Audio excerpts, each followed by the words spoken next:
Welcome to Jewish Boy Calls His Mother. I'm your host, Sadia, and this is my mother, Ima. Hey, Ima. Hello, my little sweetness. How's my baby boy doing? You been a good boy this week? I'm, thank God, doing fantastic. Great job. This week's topic. You're gonna look a little thinner. Have you been riding your bike more? I've been riding my bike. It's whatever. It is what it is. Hey, well, you look good. I try. Losing some weight. Allegedly. Thank you, Ima. Thank you. I should accept more compliments. I feel like my self-esteem might have issues. So this week's topic is going to be butchered events and celebrations. Butchered events and celebrations. Let me see. I know one talking off the about top like of my head. Messed up weddings, messed up bar mitzvahs, messed up. Yep. We could talk about. We could start off with my bar mitzvah. At the end of the day, for me, it's fine. It's okay. It's not terrible. But I was a 13-year-old hormonal boy, so I kind of had a lot of emotions at the time. The bar mitzvah, unfortunately, had two other bar mitzvahs. Was it 2 or 3 other bar mitzvahs happening at the same time? Yes. So, like, all my friends that were there for my bar mitzvah had to be there literally for the beginning. But by the time I was saying my speech, everyone left. And you should know, by the way, that your school, I don't like to mention names, okay, but that school that you attended straightened that out. They did. Evidently, when one of your younger brothers, I think when Yosef, that was Menachem, was going there, I went to the orientation, and they said that because there had been things like that that have occurred, like 2 or 3 bar mitzvahs in one day, and the boys having to make a decision about where to go or having to leave one early, that the school was now coordinating all the bar mitzvahs to make sure that none of them were planned on the same day. And they were informing parents.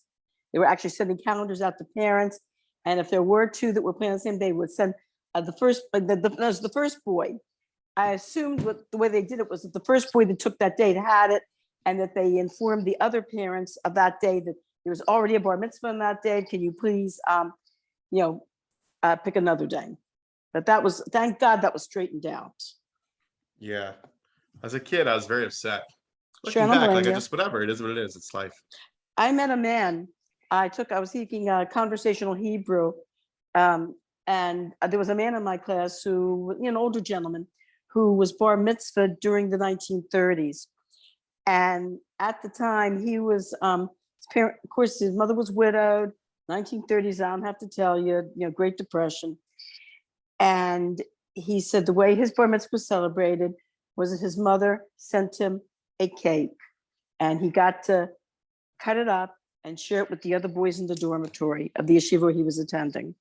That was his bar mitzvah. No, I remember you telling me about Zadie's bar mitzvah. Can you go ahead and elaborate on that?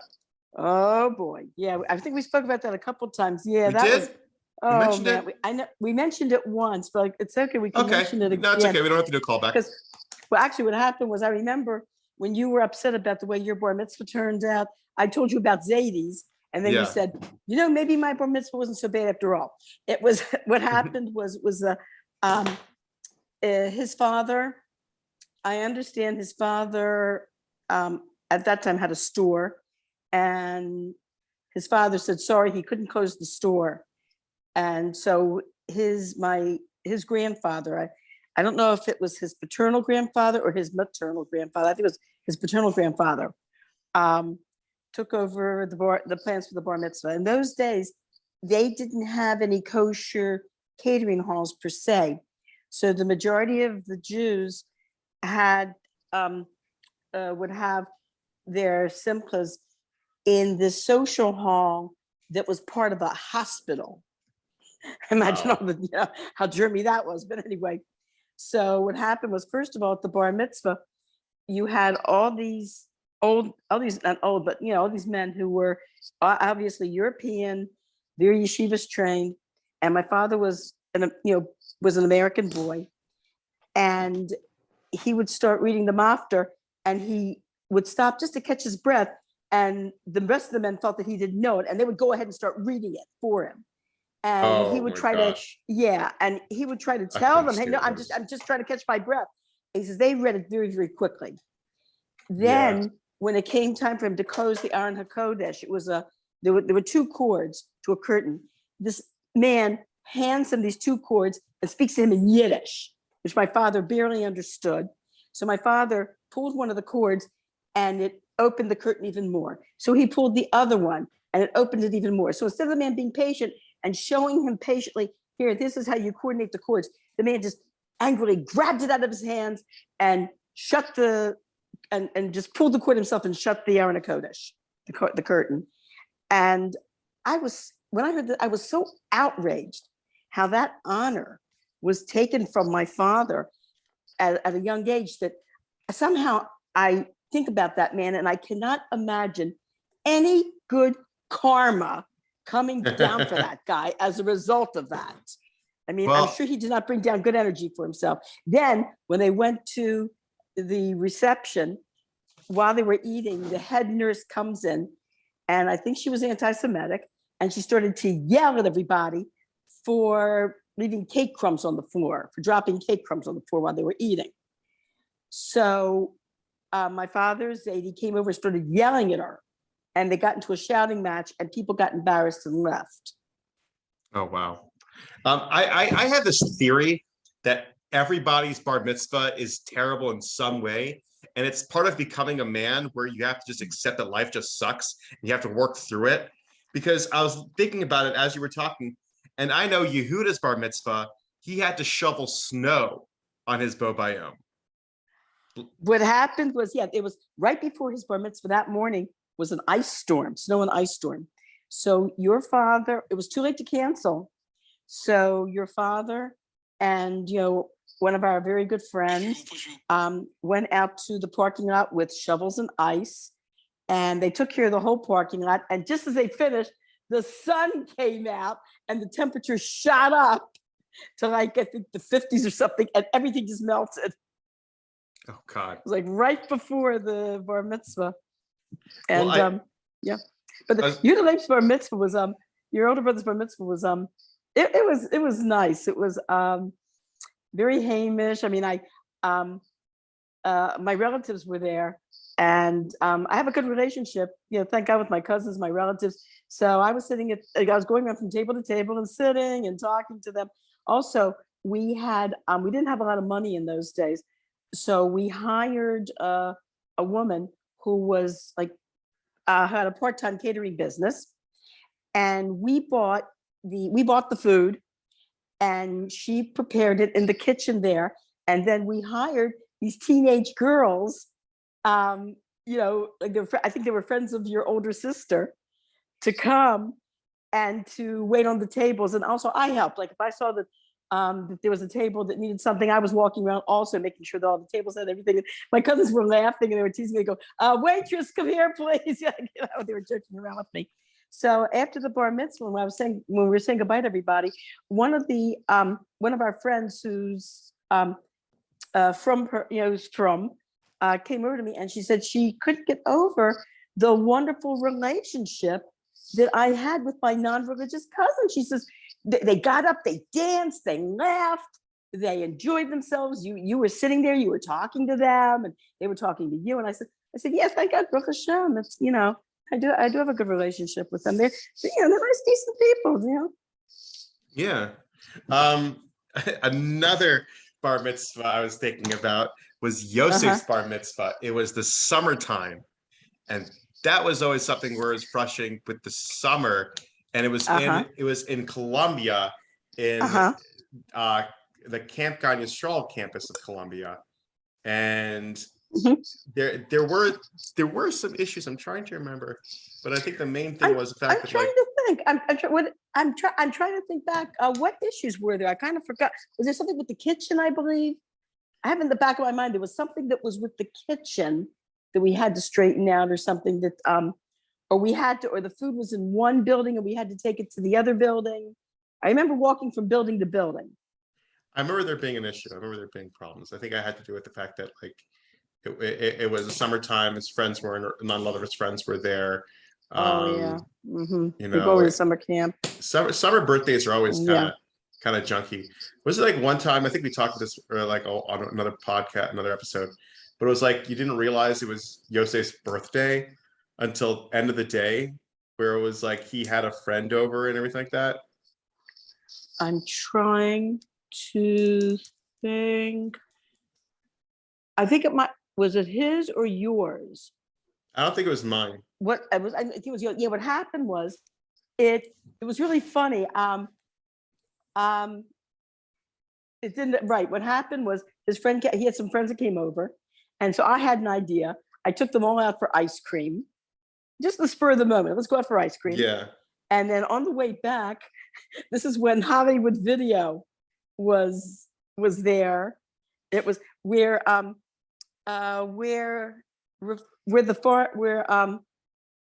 pharmacy is near 7 Mile Market. Mm-hmm. That used to be Hollywood Video. Yes. And yes. We didn't have much money, so occasionally when you kids were at loose ends and we needed entertainment, we would just go over to Hollywood Video and sit, and they would always put on a video at Hollywood Video so that people would see it and maybe be inspired to want to buy it. So we would just go there and sit and watch it. So we stopped by Hollywood Video and we watched the video that the management had put on. And then at the end, and Yosef said it was a really nice day. He got ice cream. His friends came on. I was at the end of the day. I said, my gosh, this was your birthday. So he was laughing. So it worked out. He had friends over. They had ice cream. We saw a movie. Great. Oh, and then I remember when you kids were, I think before you were born, it was your 3 older brothers and sisters. They were, there were times when, like I said, financially we were challenged. But there was one day they were kind of at loose ends, and I had no money, but I did have gas in the tank. So I went over to the electronics department of what it was, Montgomery Ward. And they went over to the electronic department and played all these video games, and then sat down in front of some of the televisions. One of the televisions was, they were showing a video or something on one of the televisions. So they sat down and they watched the video. Oh my gosh. I drove them home, so they had all afternoon entertainment. Oh, so speaking of birthdays, I remember when I told my entire class I was having a birthday party on my birthday, April 21st, on a Sunday, and you guys didn't plan it at all. I just told people I had a birthday, and a lot of kids showed up randomly at the house. And Tati was like, what's going on? He was getting so upset. And then he had to run to 7 Mile Market and get some I remember that. Oh, I think I do remember that. Running to 7 Baruch Hashem, 7 Mile Market is practically in our backyard. And I remember running over there. And there was one time that we were eating dinner and we ran out of ketchup. And your father said, wait a minute. He runs out the back door. 10 minutes later, he's back with a bottle of ketchup. Sometimes I was just thinking to myself, that when I think of some of the funnier moments, some of the funniest things that happened were us not having much money and having to be creative about, entertaining you kids or thinking of something entertaining to do. And I think to myself, my goodness, how boring it must be for people that are extremely rich and, can just at a flip of a hand come up with, something for their kids to do, whatever. We had to get creative, and some of the stuff that I think back now, it was really pretty funny. Yeah. Oh, well, I'll tell you a funny story though about, you talk about telling people about a party. One of our neighbors, the little girl showed up at our door saying, there's going to be a birthday party at my house at 2:30.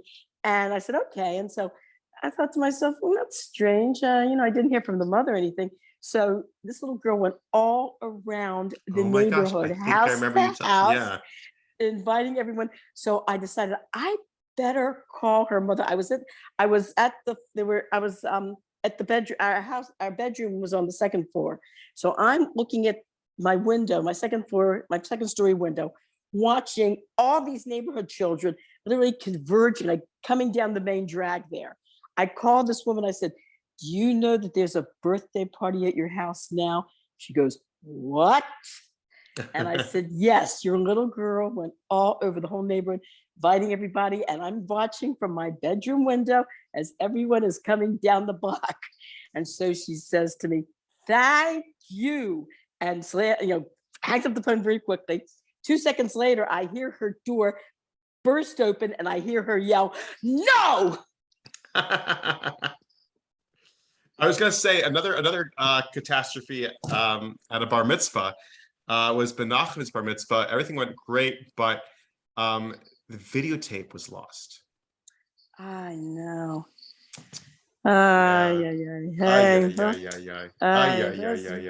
There's a reason for everything. Every bar mitzvah is terrible. Every mitzvah has some kind of screw up. I'm telling you, that's just the way it is. Everything was terrible in its own way. Yeah. What about bat mitzvahs? Any screw up in bat mitzvahs?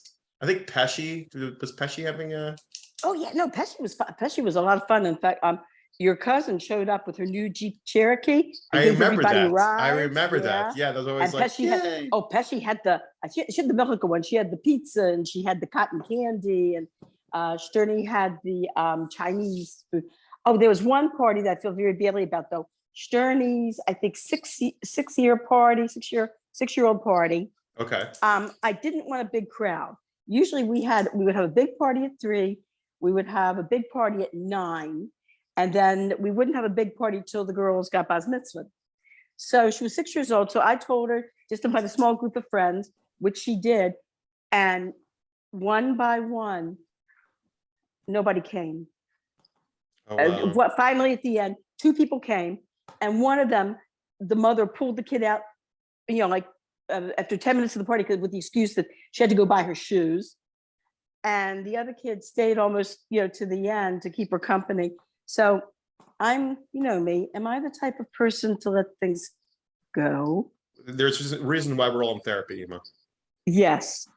So anyway, I got my hit list. I called every mother. It was like 6 kids. I called all 6 mothers of the children who had been invited. What happened was 2 of them didn't come because they had a sleepover together, and the mother felt they were too tired the next day to send them. Oh gosh. So I called every single mother and I said, hi. I said, I just want to let you know something. And I told them what happened, and they went, oh, I'm so sorry. So I said, well, thank you very much. I just wanted to let you know. And this one mother, I got irritated because she said, well, I needed to buy my child shoes. I said, 6 other days during the week, you had to buy her child shoes. You had to pick my child's birthday party. So I was thinking back to it like a couple weeks ago, and I thought, what I should have done? Darn it. I should have said to your sister, okay, this didn't go over very well. So you know what? We're going to try again. We're going to have another party, and this time you invite the whole class. That's what I should have done. I thought, oh, darn it. Why didn't I do that? Yeah, see, getting angry and spiteful doesn't help. What about any disaster birthdays that you had when you were growing up? I'm trying to. What about your bat mitzvah? My bas mitzvah. My bas was nice. I didn't want a big party for my bas mitzvah. I just wanted a small dinner party with some friends, and so I invited all these girls, and I didn't think about it at the time, but for some reason, I don't know why, of all the non-Jewish girls I invited a lot of girls. I think like 10 showed up or something. I had my mother make spaghetti and meatballs, but real spaghetti, because my mother was the kind of person who, when it came to spaghetti and meatballs, she would open up a can. So I told her, no, I said, I want you to make real spaghetti with real spaghetti sauce, not just a can. So she said, okay. So she made, real spaghetti with meatballs, and we had a cake, and it was, a lot of fun. And so these girls came, and we played records, we stood around, we talked, and, then we all had dinner. And for some reason, I couldn't understand the non-Jewish girls didn't show up, except for one. There was one non-Jewish girl that showed up, and she was one of these girls who was a sweetheart. Everybody liked her. She was funny. And so we're sitting there, she's looking around, and she's noticing that all the girls that are there are all Jewish. And so she said to me, didn't you invite any of the Christian girls? I said, yes, I did. I invited quite a few, but I said, you were the only one that showed up. So she says, I'm the only one that showed up. I said, yeah. So she says, well, girls, it's been nice seeing you. And she pretended to get up, and everyone started laughing. That's really cute. That's really sweet. I just remember her name. It was Sandra. Sandra. Her first name was, I forgot her last name, but her first name was Sandra. Redheaded girl, really cute. What about Tati's bar mitzvah? Did Tati ever talk about his bar mitzvah or anything like that? Or I'm trying to think. I'm thinking his bar mitzvah. Oh, we had the videos of his bar mitzvah, remember? Yeah. Everyone's smoking like a chimney. Yeah. I think. My buzz now that we had one with my buzz mitzvah, we had two things. First, we had the one with my friends, which was just my own personal party. But then I went to Beth Tefillah, and Beth Tefillah had a whole cantata with the buzz mitzvah girls, like at the end of the year, like June. Mm-hmm. And I was chosen to sing a solo. Oh, nice. And everyone like, wow, like Kenai Nahar, I was gifted, Baruch Hashem, with a very lovely voice. And after I sang my solo, you actually heard the people in the audience talking, like commenting. They couldn't applaud. It was because it was in the synagogue. But really, what do you mean? That it was supposed to be like the cantata, Bas Mitzvah cantata. It was there was no applause. It was allowed because it was supposed to be. It was in front of the Aron HaKodesh. It was supposed to be more of a religious type, ceremony that they were doing, right?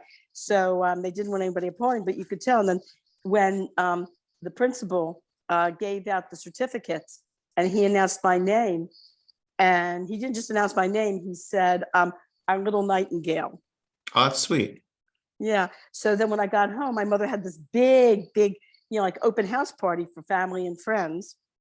And my father and I went downstairs to the family room where we had a piano. And we spent, I think, like the next hour or so with my father playing piano and me singing and entertaining everybody. That's really sweet. Any songs you remember? Oh, I think I sang Roshan Kismet Manlin. I think I sang some show tunes. I sang some Yiddish songs. And Amir Mr. Shane, all the usual secular, yeah, right. I'm back to check back. And I think so. I don't remember everything that I sang, but all I remember was my mother, after the whole thing was over and we were cleaning up the basement, saying to me, "Your sister knew to stand upstairs at the door and greet people and walk around. Where were you? You and your father were in the basement entertaining everybody." I didn't care. I had a good time entertaining everybody. It's good. I'm glad you did. All righty. That's the end of our episode, everybody. Thank you so much for listening. And if you haven't, and we would like to hear your stories of some of your botched stuff. Send us your botched stories on our Facebook. On our Facebook page. Did you hear one more? Chani's, the chasana that one of your sisters went to, where the mother didn't want the son to marry the kara. Whoa. Did you hear that one? No, that was funny. We'll go extra. Okay. No. I got it. Okay. Yeah, because this is good. Okay. So what happened was this. The mother didn't realize that the microphone was on and you could hear everything. And so as the kara was going around the chassan, you heard the mother whispering, "Yosef, don't do this. Yosef, come away with me now. Yosef, don't do this. Don't do this." And the father goes, "Shh, shh, shh," shushing her out. Oh my God, that's terrible. That's absolutely terrible. Alrighty, I love you. Have a wonderful weekend. Have a good Shabbos. Love you, honey. Have a good Shabbos. Bye-bye.